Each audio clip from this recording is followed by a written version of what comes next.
Il n'est pas bon que l'homme soit seul.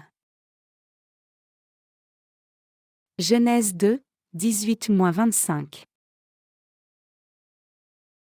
L'Éternel Dieu dit, il n'est pas bon que l'homme soit seul, je lui ferai une aide semblable à lui. L'Éternel Dieu forma de la terre tous les animaux des champs et tous les oiseaux du ciel, et il les fit venir vers l'homme, pour voir comment il les appellerait, et afin que tout être vivant portât le nom que lui donnerait l'homme. Et l'homme donna des noms à tout le bétail, aux oiseaux du ciel et à tous les animaux des champs, mais, pour l'homme, il ne trouva point d'aide semblable à lui.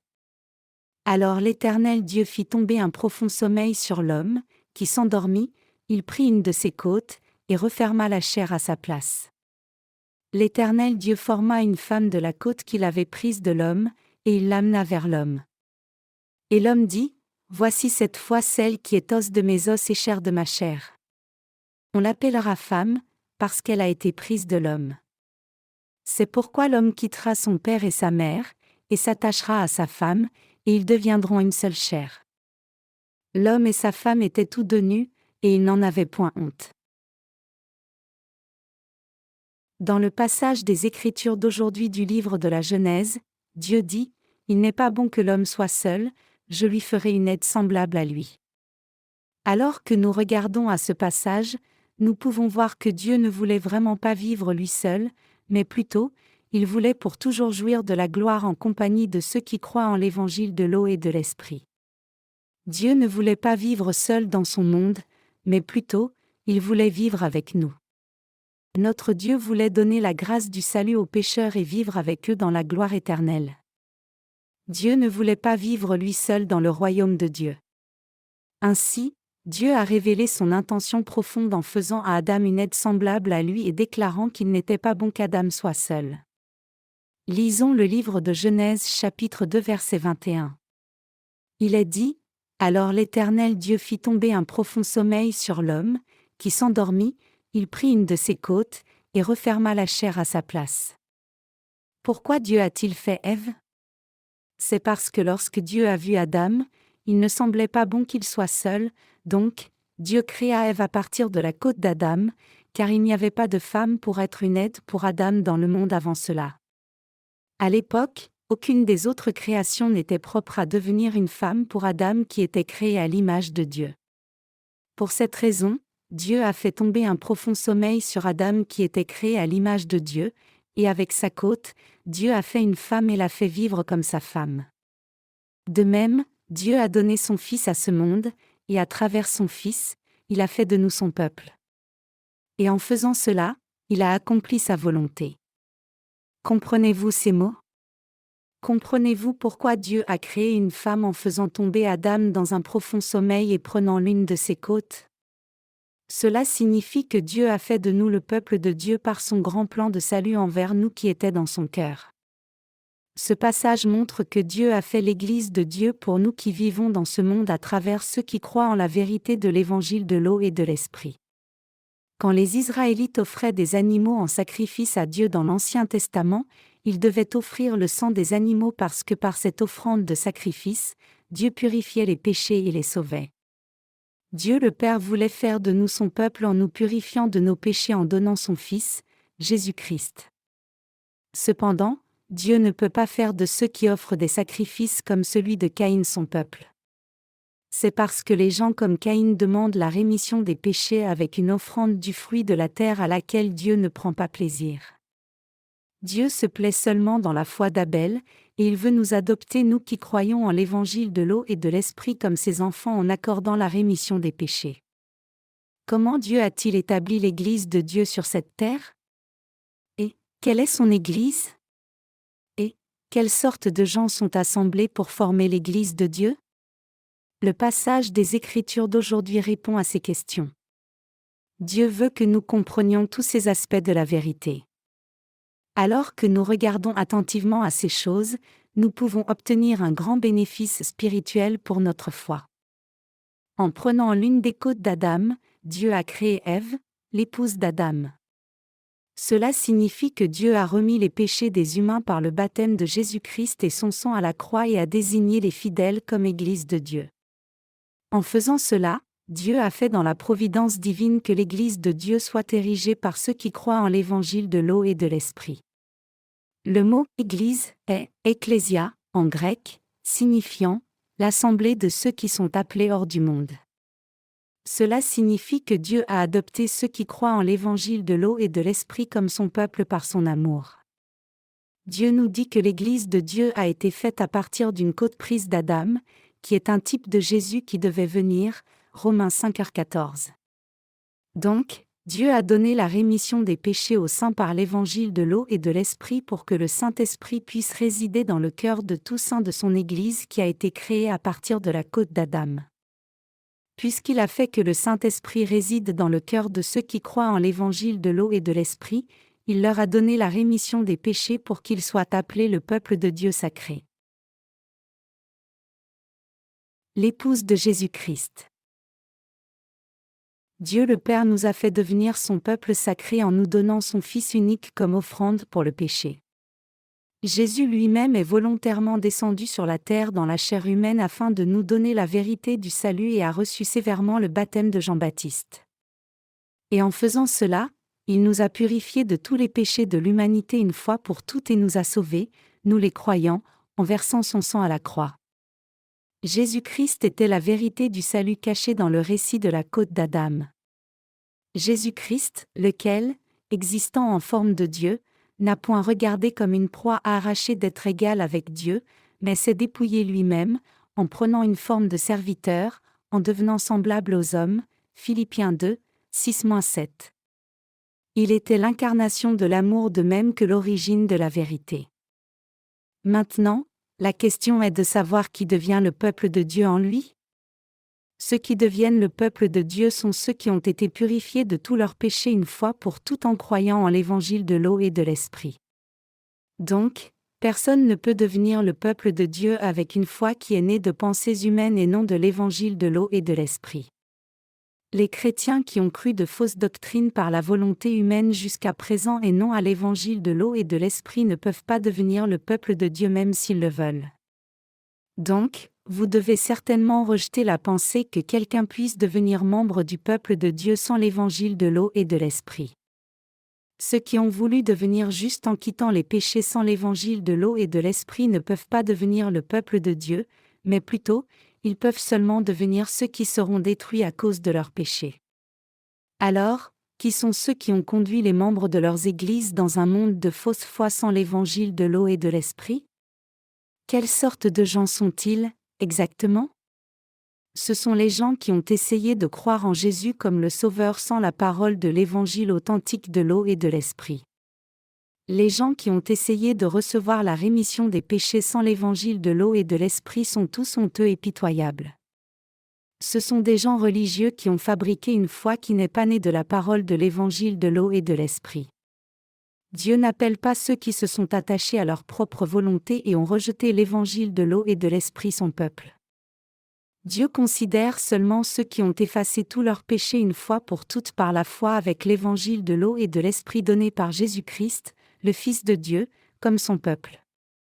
Vraiment, l'Église de Dieu est l'assemblée du peuple de Dieu, ce sont ceux qui ont été purifiés de tous leurs péchés une fois pour toutes en croyant en l'évangile de l'eau et de l'Esprit comme ceux du temps de l'Ancien Testament qui ont reçu la rémission des péchés en faisant des sacrifices dans le tabernacle.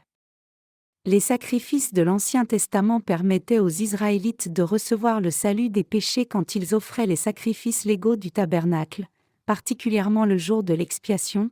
Aaron le souverain sacrificateur posait ses mains sur la tête du bouc émissaire et confessait tous les péchés annuels du peuple entier en tant que représentant.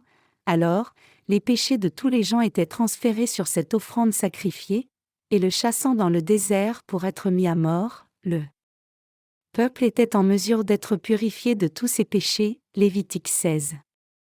En ce temps du Nouveau Testament, nous pouvons marcher avec le Saint-Esprit en croyant en l'évangile de l'eau et de l'Esprit. Maintenant, tous les pécheurs ont le droit d'entrer dans le royaume de Dieu où il n'y a pas de péché en recevant la purification de tous les péchés comme cela.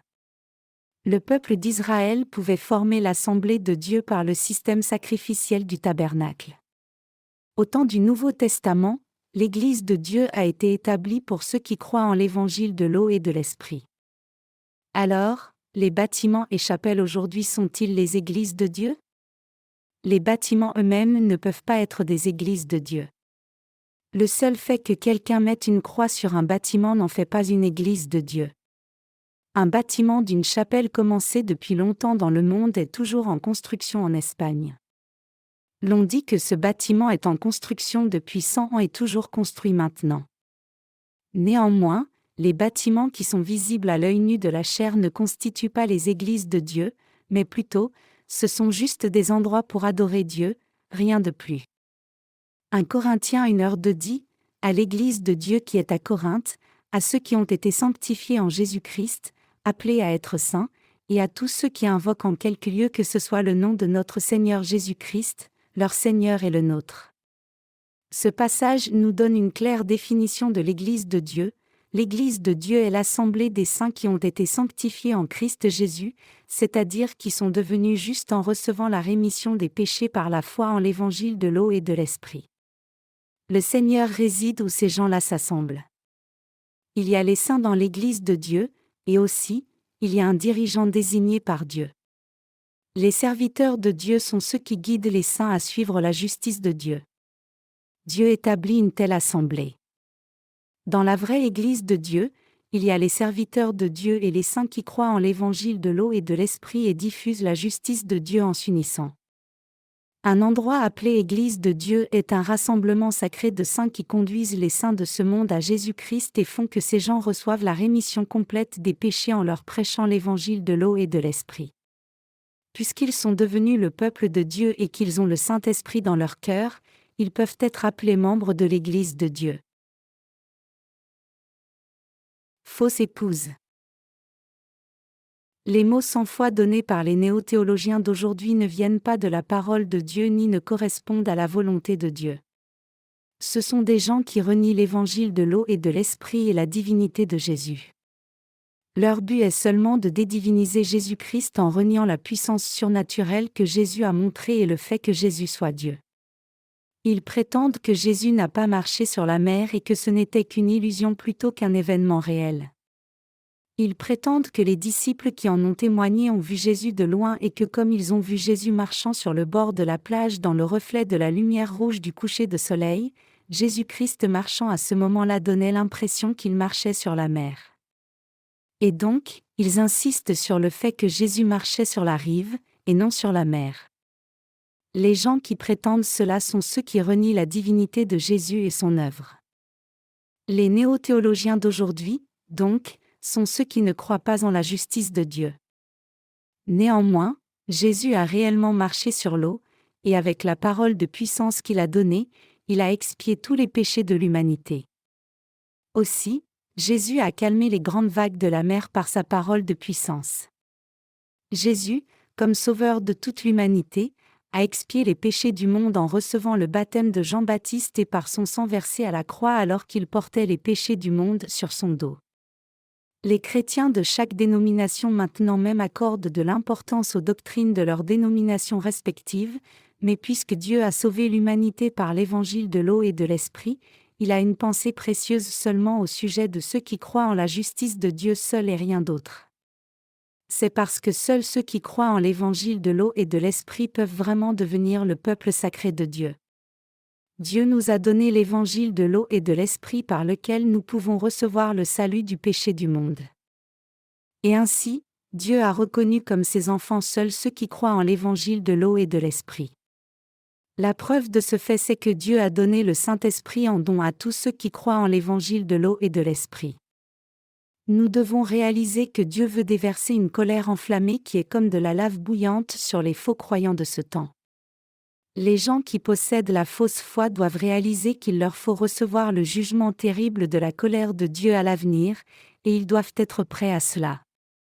Les faux prophètes d'aujourd'hui exploitent les membres de leurs églises en leur mentant comme s'ils disaient vrai. Ils prêchent la parole en tuant des âmes qui ne doivent pas mourir, et en faisant vivre des âmes qui ne doivent pas vivre, trompant ainsi mon peuple, qui écoute le mensonge. Ézéchiel 13h19. Cependant, puisque le Seigneur est plein de miséricorde, et ainsi, en nous sauvant nous pécheurs une fois pour toutes par la vérité de l'évangile de l'eau et de l'esprit, tout ce qu'il veut c'est que nous croyions vraiment dans nos cœurs. Si quelqu'un parmi vous devait croire en Jésus comme le Sauveur sans même savoir correctement comment le Seigneur a enlevé et effacé nos péchés et comment il a reçu le jugement sévère, alors cette personne doit réaliser qu'elle a une fausse foi et une croyance vaine. Même maintenant, une personne doit connaître correctement et croire en la vérité de l'évangile de l'eau et de l'esprit. Vous ne devenez pas juste seulement en professant Jésus comme votre Sauveur. Une telle foi n'est qu'une disgrâce pour Jésus. Si une personne qui se noie dans l'eau essaie de s'en sortir seulement en attrapant la corde lancée par un hélicoptère de secours, croire seulement en la force de son poignet, sans entourer cette corde autour de son corps, le fera se fatiguer et à la fin lâcher cette corde de vie. Ainsi, croire au Seigneur comme le Sauveur seulement par sa propre volonté ne peut pas sauver son âme. Puisque ces gens pensent qu'ils croient vraiment en Jésus même s'ils ne connaissent pas la vérité de l'eau et de l'esprit, ils finiront par tomber dans la destruction avec des péchés intacts dans leur cœur à la fin. Le Seigneur nous a dit, « Et vous connaîtrez la vérité, et la vérité vous affranchira » Jean 8h32, et alors, devons-nous être détruits à la fin sans avoir entendu cette vérité de l'Évangile ? Si nous devions mourir sans même reconnaître la vérité authentique du salut et sans même réaliser que l'évangile de l'eau et de l'esprit est la vérité qui nous a délivrés du péché, nous deviendrions vraiment pitoyables. Donc, nous devons tous écouter l'évangile de l'eau et de l'esprit avec nos oreilles et y croire dans nos cœurs. En faisant cela, nous devons recevoir le salut et devenir ceux qui ont la vie éternelle. S'il y a quelqu'un parmi vous qui croit inconditionnellement en Jésus comme le Sauveur sans même connaître l'évangile de l'eau et de l'esprit, alors cette personne doit réaliser combien une telle foi est ignorante. Les faux prophètes seront chassés loin de Dieu. La plupart des chrétiens ont commencé à fréquenter l'Église sans même connaître l'évangile de l'eau et de l'esprit au départ. Rapidement, ils ont découvert la loi de Dieu et réalisé leurs péchés petit à petit en continuant de vivre leur foi. Et à la fin, ils tombent dans le christianisme doctrinal religieux puis vont finalement à la destruction. Cependant, il peut aussi y avoir certaines personnes qui reçoivent la rémission des péchés pour avoir connu l'évangile de l'eau et de l'esprit par la bénédiction de Dieu et ayant cru dans leur cœur. Mais ce qui m'attriste, c'est que la plupart des chrétiens aujourd'hui meurent dans des cris de lamentation, ne montrant aucun désir de connaître ce qu'est l'évangile de l'eau et de l'esprit. Les gens comme cela se lamenteront en ce jour-là en grinçant des dents. À la fin, ces gens protesteront comme ceci, « Seigneur, Seigneur, n'avons-nous pas prophétisé par ton nom ? N'avons-nous pas chassé des démons par ton nom ? Et n'avons-nous pas fait beaucoup de miracles par ton nom ? » Puisqu'ils ont vécu en faisant tant de sacrifices pour le Seigneur, ils protesteront, « Comment le Seigneur peut-il nous dire qu'il ne nous a jamais connus ? » Cependant, vous devez reconnaître que le Seigneur ne fera jamais que des pécheurs soient son peuple. Le peuple du Seigneur, ce sont ceux qui ont effacé tout péché de leur cœur une fois pour tout en croyant en la vérité de l'évangile de l'eau et de l'esprit. Les pécheurs chrétiens, donc, doivent continuer à faire l'œuvre de Dieu après avoir d'abord expié tous les péchés de leur cœur. S'ils ne le font pas, ils entendront Dieu leur dire durement, « Retirez-vous de moi, vous qui commettez l'iniquité » Matthieu 7h23. Le Seigneur le leur reproche parce que ce sont de faux prophètes qui auront essayé de prêcher la parole de Dieu sans même avoir reçu la purification des péchés devant Dieu. Ce sont ceux qui ont travaillé dur pour le Seigneur seulement avec diligence, même s'ils ne sont pas qualifiés comme ses ouvriers. En d'autres termes, ce sont des ouvriers illégitimes. Chers croyants, arrivez-vous à comprendre ce que je vous dis ? Si les pécheurs qui ne sont pas qualifiés pour faire l'œuvre de Dieu font l'œuvre de Dieu comme s'ils étaient des serviteurs authentiques, alors ils n'auront pas vraiment fait l'œuvre de Dieu. Plutôt, ils resteront comme des gens qui se sont opposés à l'œuvre de Dieu et à son nom saint, et ils ne seront pas en mesure d'échapper à Dieu à cause de leurs péchés. Si vous devez recevoir le jugement de vos péchés devant Dieu, comment pourriez-vous vivre pour les autres ? Comment un aveugle peut-il conduire un autre aveugle ? Les gens comme cela sont de faux prophètes qui pratiquent l'iniquité devant Dieu. Ce sont ceux qui n'ont même pas reçu la purification de leurs péchés devant Dieu en croyant en l'évangile de l'eau et de l'esprit. Ils ont commis la fraude spirituelle envers beaucoup de gens avec des mensonges trompeurs. Chers croyants, vous devez savoir que lorsque le Seigneur a dit dans l'Évangile de Matthieu chapitre 7, « Retirez-vous de moi, vous qui commettez l'iniquité », Matthieu 7h23, il parlait aux faux prophètes. Nous devons connaître et croire correctement en l'Évangile de l'eau et de l'Esprit. Pour nous, Dieu le Père nous a envoyé son Fils Jésus-Christ, et en transférant complètement tous nos péchés sur Jésus-Christ par le baptême, il lui a fait prendre tous nos péchés et recevoir le jugement pour tous ses péchés. Et ainsi, nous sommes en mesure de vraiment recevoir la rémission des péchés et de devenir le peuple de Dieu quand nous croyons en Jésus-Christ, qui est descendu sur cette terre par l'évangile de l'eau et de l'Esprit comme notre Sauveur. Nous devenons vraiment le peuple de Dieu en croyant en l'évangile de l'eau et de l'Esprit. C'est pour cela que nous devons connaître et croire correctement au fait que tous nos péchés ont été transférés sur Jésus-Christ par son baptême. Cependant, maintenant même, tant de gens croient en Jésus-Christ comme le Sauveur sans connaître la vérité de l'évangile de l'eau et de l'Esprit, et aussi, puisqu'ils croient en Jésus selon leurs instincts et émotions de leur chair, ils continuent à croire faussement. Les saints de Dieu ont été créés à la base à partir d'une côte d'Adam. En d'autres termes, nous devenons le peuple de Dieu lorsque nous croyons en l'évangile de l'eau et de l'Esprit qui a été accompli par le sacrifice de Jésus-Christ. En ayant foi en cela, vous pouvez devenir enfant de Dieu. Si vous voulez être une personne sans péché, vous devez certainement croire en l'évangile de l'eau et de l'Esprit.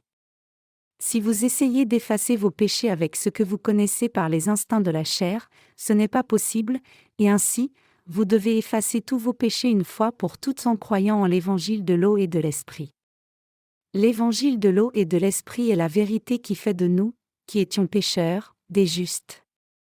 Vous devriez abandonner la foi fausse, c'est-à-dire les évangiles qui sont différents de l'évangile de l'eau et de l'Esprit, et alors croire en ce vrai évangile, qui est parfait.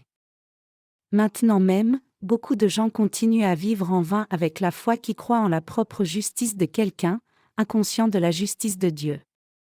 Si nous nous tenons à la vraie justice de Dieu, même pas Satan le méchant ne peut nous faire quoi que ce soit. Il viendra un jour où toute votre foi sera connue. Il y a longtemps, il y avait un homme qui a peint un plumage d'oiseau en blanc afin de la vendre. Même si la couleur blanche ne pouvait apparaître chez cette sorte d'oiseau, puisque l'homme avait peint l'oiseau en blanc puis l'avait mis en vente, un certain homme riche l'a acheté à un prix élevé et l'a pris. Cet homme riche était si heureux après avoir acheté l'oiseau. Mais un jour, la pluie est tombée dans la cage de l'oiseau, et la peinture qui était sur l'oiseau est partie, laissant l'oiseau avec ses couleurs naturelles visibles. À ce moment-là, l'oiseau a révélé une image qui était plus affreuse que les autres oiseaux normaux. Alors, l'homme riche est revenu vers celui qui avait vendu l'oiseau et a demandé une compensation, étant en colère et l'appelant escroc. Chers croyants, si vous trompez votre cœur, vous tomberez dans un grand chaos. Tous les gens passent par l'agonie à cause de leurs péchés. Et puisqu'ils n'ont pas pu résoudre le problème des péchés par eux-mêmes, ils ont cru un évangile qui était différent de l'évangile de l'eau et de l'Esprit à leur propre façon. Cependant, alors que le temps est passé, ils se sont trouvés être devenus de pires pécheurs encore. Donc, les chrétiens qui ont des péchés dans leur cœur maintenant doivent confesser devant Dieu qu'ils ont des péchés, et ils doivent croire en l'évangile de l'eau et de l'Esprit. Si vous avez encore des péchés dans votre cœur, vous devez honnêtement confesser les péchés de votre cœur au lieu de les cacher, puis croire en l'évangile de l'eau et de l'Esprit. Maintenant, je voudrais partager le passage des Écritures dans la première épître de Jean chapitre 1 verset 9 en l'appliquant aux pécheurs qui ne connaissent pas encore l'évangile de l'eau et de l'Esprit.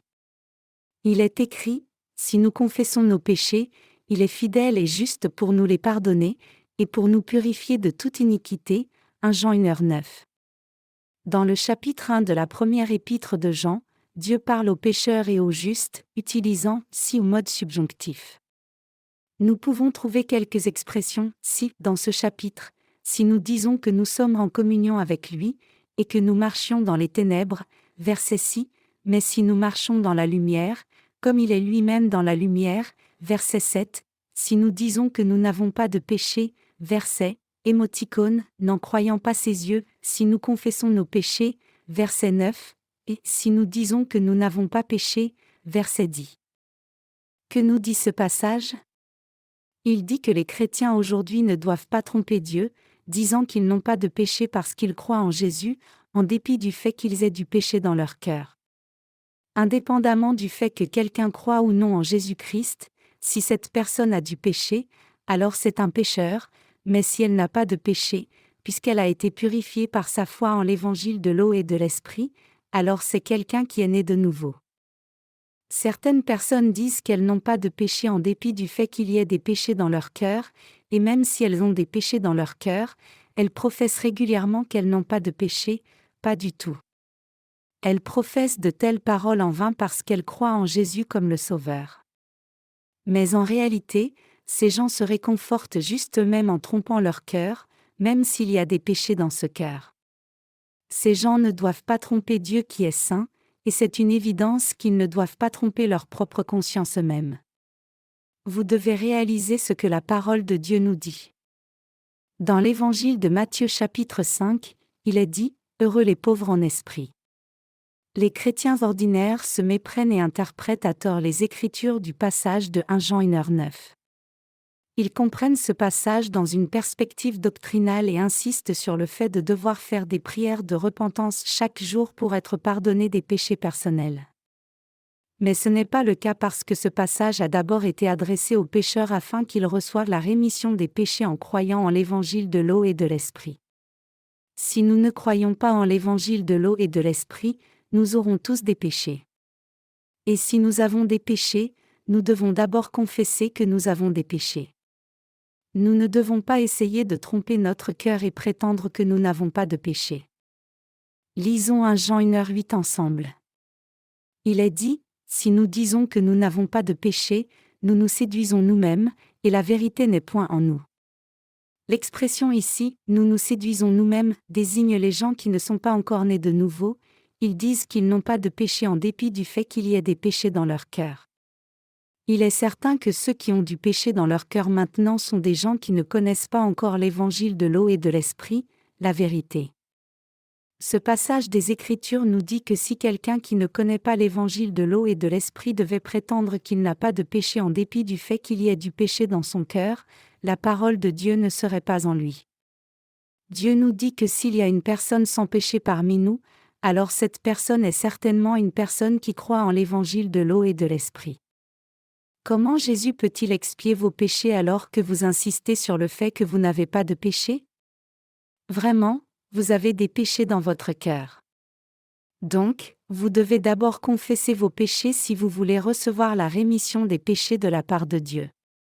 Si vous avez du péché dans votre cœur en dépit du fait d'avoir cru en Jésus pendant longtemps, vous devez dire « Seigneur, je suis un pécheur qui doit aller en enfer. Veuille me sauver de tous ces péchés. » Vous devez parler véritablement, au moins. Mais si vous ne parlez pas véritablement, comment serait-il possible au Seigneur d'effacer vos péchés? Vous devez garder un cœur droit et la foi. Et si vous ne le faites pas, le Seigneur ne pourra pas expier vos péchés par la vérité de l'évangile de l'eau et de l'esprit. Vous devez savoir et croire comment Jésus a expié tous vos péchés, et c'est alors seulement que ces péchés disparaîtront. Ce que nous devons prendre en considération ici, c'est le fait que le Seigneur ait déjà expié tous nos péchés une fois pour toutes par la vérité de l'évangile de l'eau et de l'esprit. Puisque le Seigneur a déjà expié les péchés de ce monde une fois pour toutes par l'évangile de l'eau et de l'esprit, tout ce que nous devons faire pour devenir justes, c'est exposer nos péchés et recevoir la purification des péchés en croyant en cet évangile. Cependant, si nous ne croyons pas en l'évangile de l'eau et de l'esprit et disons que nous n'avons pas de péché en dépit du fait qu'il y ait des péchés dans nos cœurs, alors le Seigneur ne pourra pas expier nos péchés même s'il est Dieu lui-même. Aussi, ce qui est essentiel pour nous, c'est de rencontrer un serviteur de Dieu qui est droit. C'est alors seulement que notre âme peut être examinée correctement. Cette parole de vérité nous dit que le Seigneur est venu sur cette terre et a expié tous nos péchés une fois pour toutes par l'évangile de l'eau et de l'esprit, donc si nous croyons en cette vérité de l'évangile, nous recevrons certainement le salut. Mais autrement, si nous ne croyons pas en l'évangile de l'eau et de l'esprit dans nos cœurs, il y aura certainement des péchés en nous. Réfléchissons un moment. Le Seigneur a déjà expié les péchés de ce monde par l'évangile de l'eau et de l'esprit. Donc, y a-t-il besoin qu'il expie de nouveau nos péchés? Ce que je dis, c'est que, pour ceux qui ne croient pas encore en l'évangile de l'eau et de l'esprit, la parole de Dieu n'est pas encore entrée dans leur cœur. Maintenant, nous pouvons voir beaucoup de chrétiens se tromper eux-mêmes. Maintenant même, tant de chrétiens se trompent eux-mêmes. Ils doivent prier en confessant leurs péchés. « Seigneur, je suis un grave pécheur destiné à aller en enfer. » Y a-t-il quelqu'un qui pense dans son cœur, « Je crois toujours en Jésus comme le Sauveur, donc tout ira bien même si j'ai du péché dans mon cœur ?» Le fait est que vous êtes un pécheur parce que vous avez des péchés dans votre cœur. Être un chrétien ne fait pas de vous un juste. Est-ce vrai?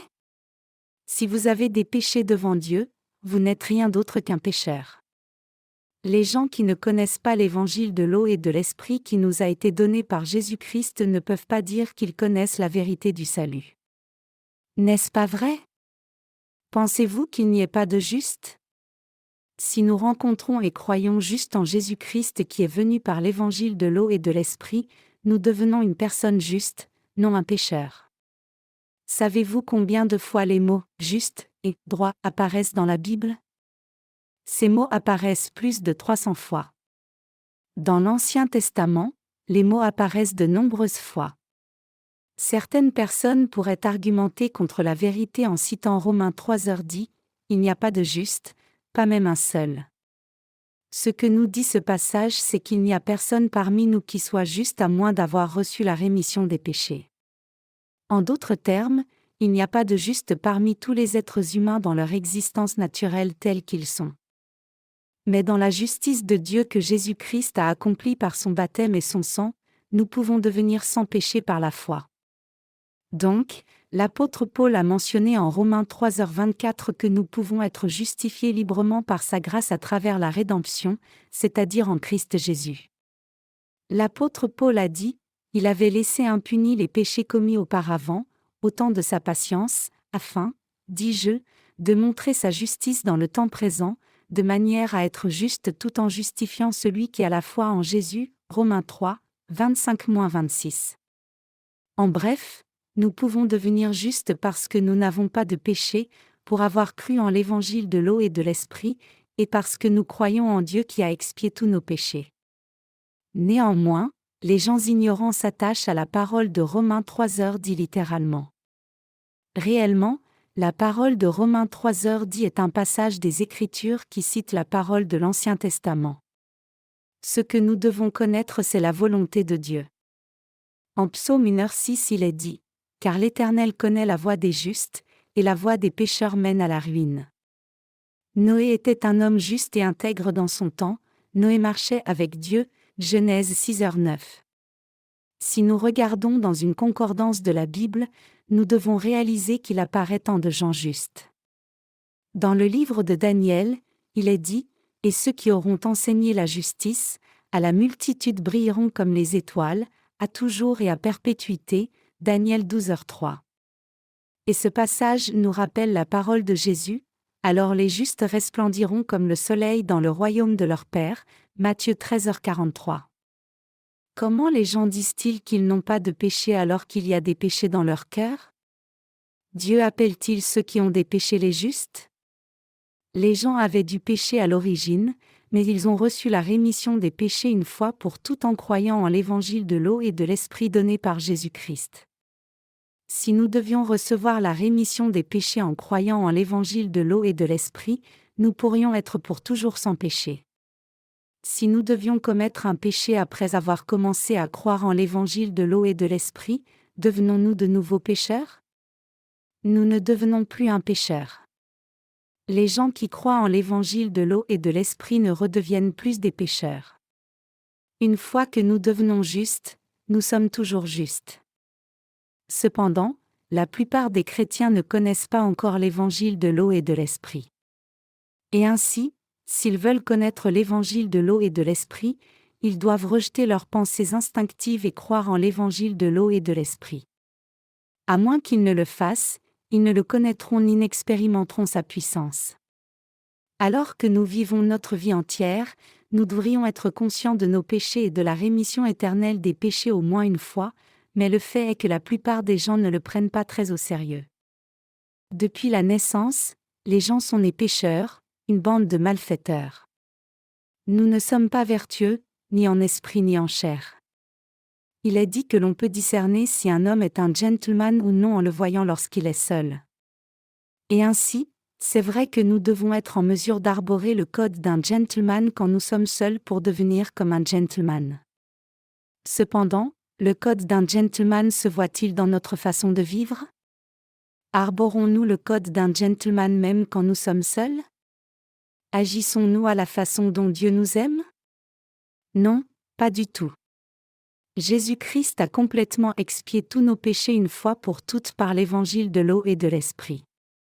Tout comme Dieu a fait la femme en prenant une côte d'Adam, il a fait de nous le peuple de Dieu par l'évangile de l'eau et de l'esprit. Quand Dieu a fait Ève, il ne lui a pas demandé « Écoute, Ève, qu'est-ce qu'il te manque ?» après l'avoir faite. Lisons quelque chose. Lisons le premier livre de Jean chapitre 2 versets 1 et 2. Et si quelqu'un a péché, nous avons un avocat auprès du Père, Jésus-Christ le juste. Il est lui-même une victime expiatoire pour nos péchés, non seulement pour les nôtres, mais aussi pour ceux du monde entier. 1 Jean 2, 1, 2. Cela signifie que notre Seigneur est celui qui a pris les péchés du monde entier. Notre Seigneur a fait de nous le peuple de Dieu en nous sauvant une fois pour toutes du péché par l'évangile de l'eau et de l'esprit. Dieu a fait de nous ses enfants par l'évangile de l'eau et de l'esprit. Le Seigneur a dit, « Il n'est pas bon que l'homme soit seul. » Ce passage des Écritures nous dit que puisque Dieu trouve de la joie dans la vie commune avec ceux qui croient en l'évangile de l'eau et de l'esprit, il a créé l'Église de Dieu en nous appelant hors du monde. Nous rendons grâce à Dieu pour son amour inconditionnel. Nous rendons grâce à Dieu d'avoir fait de nous des membres de l'Église de Dieu. Dieu a fait de nous son peuple par l'évangile de l'eau et de l'esprit. Maintenant, nous ne sommes pas seuls. Nous sommes ceux qui sont avec Dieu. Nous sommes à Jésus-Christ. Alléluia. Merci, Seigneur.